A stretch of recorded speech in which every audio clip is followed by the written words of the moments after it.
Assalamualaikum warahmatullahi wabarakatuh.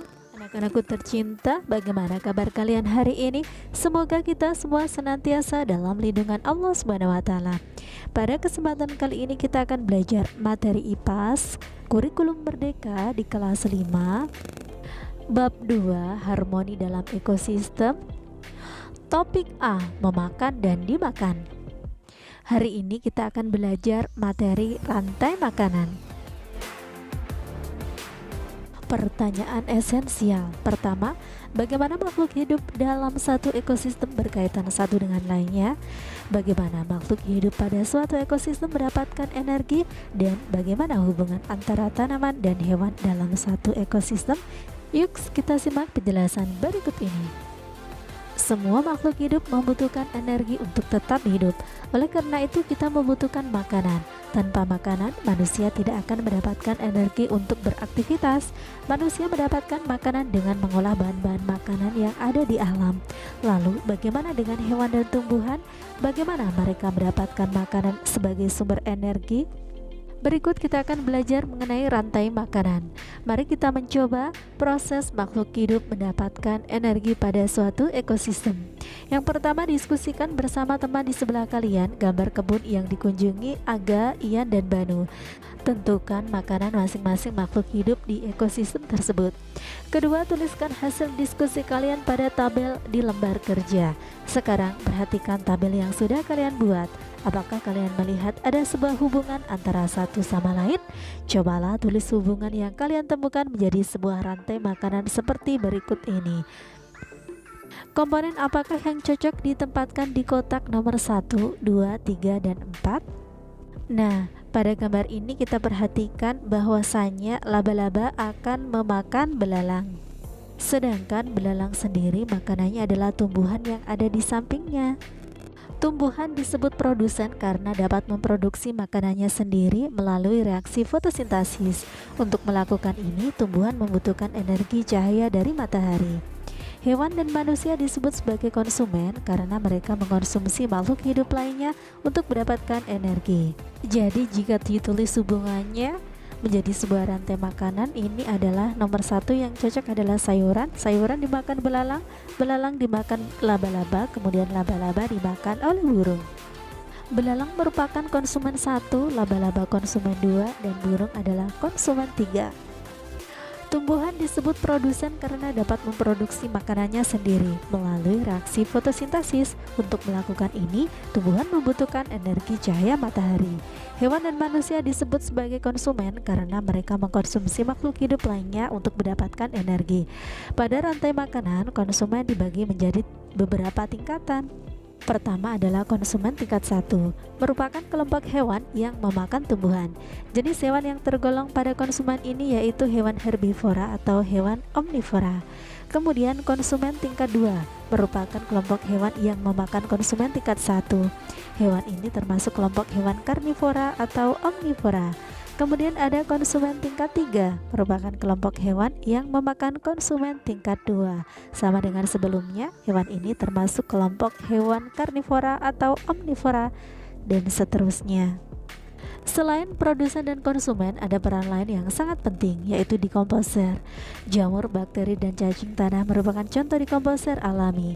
Dekomposer mengurangkan senyawa organik berupa bangkai, daun busuk, dan sebagainya menjadi nutrisi yang tersimpan dalam tanah. Kemudian nutrisi ini akan dipakai lagi oleh tumbuhan untuk tumbuh.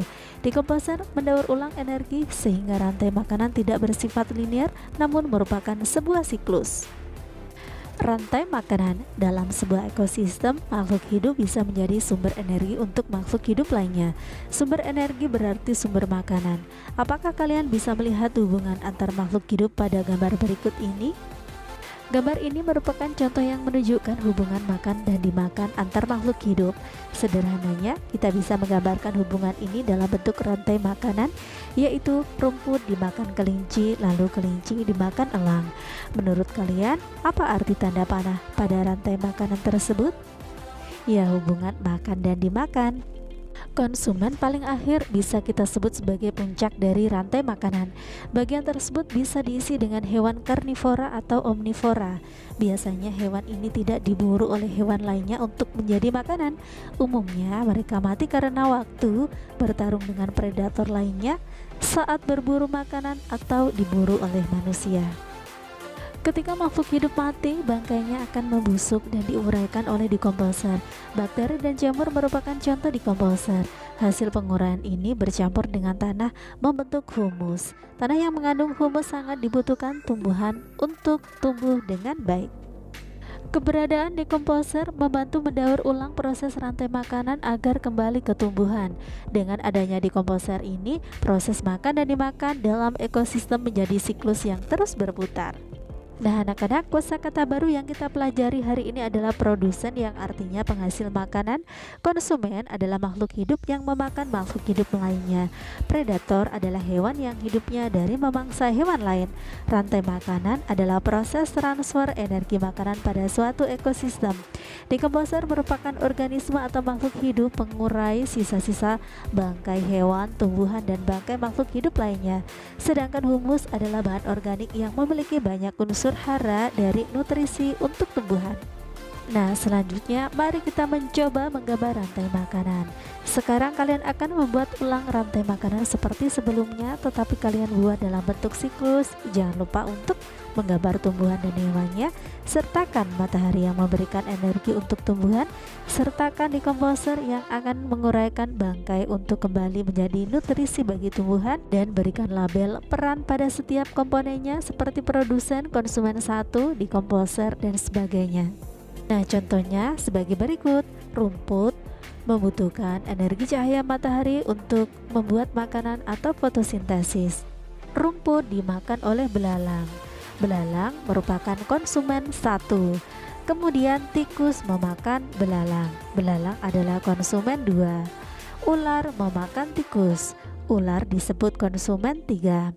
Elang memakan ular, lalu saat elang mati, jamur mengurai bangkai dan mengubahnya menjadi nutrisi. Nutrisi dalam tanah, matahari, dan air membuat rumput tumbuh subur kembali. Nah, saatnya kita melakukan refleksi. Yang pertama, bagaimana makhluk hidup pada suatu ekosistem mendapatkan energi? Ya, pada tumbuhan melalui fotosintesis, pada manusia dan hewan dengan memakan makhluk hidup lainnya. Nomor 2, bagaimana makhluk hidup dalam satu ekosistem berkaitan satu dengan lainnya? Ya, salah satunya adalah menjadi sumber energi bagi makhluk hidup lainnya. 3, bagaimana hubungan antara tanaman dan hewan dalam satu ekosistem? Ya, benar sekali bahwa tanaman menjadi sumber energi untuk hewan lainnya. 4, apa itu rantai makanan? Ya, rantai makanan merupakan hubungan makan dan dimakan antar makhluk hidup pada suatu ekosistem.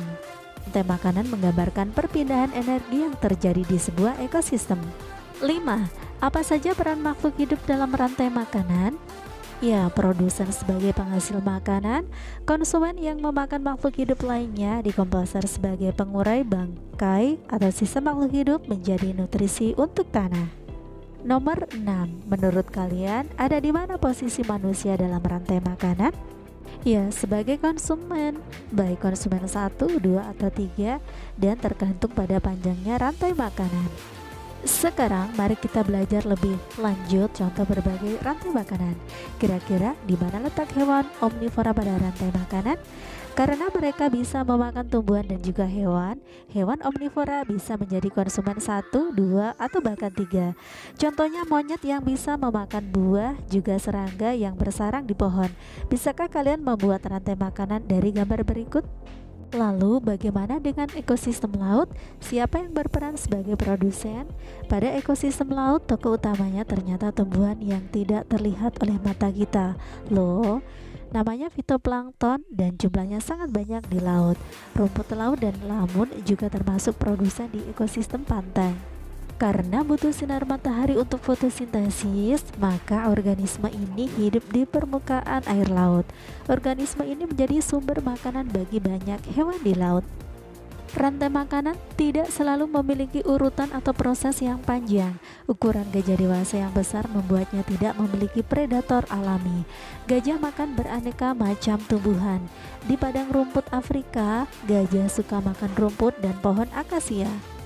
Tanaman yang sudah busuk merupakan sumber makanan bagi cacing tanah. Oleh karena itu, cacing tanah juga berperan sebagai dekomposer. Pada cacing tanah, rantai makanan bisa terjadi sebagai berikut, yaitu daun mati kemudian dimakan oleh cacing tanah, kemudian cacing tanah dimakan oleh burung. Nah, kosakata baru yang kita pelajari hari ini adalah lamun. Adalah tumbuhan yang hidup di laut dangkal. Organisme adalah segala jenis makhluk hidup. Zooplankton merupakan hewan berukuran kecil yang ada di laut. Fitoplankton merupakan tumbuhan air dengan ukuran kecil yang hidup melayang dalam air. Nah, anak-anak, cukup di sini dulu kegiatan pembelajaran kita hari ini. Sampai bertemu kembali pada kegiatan pembelajaran berikutnya. Wassalamualaikum warahmatullahi wabarakatuh.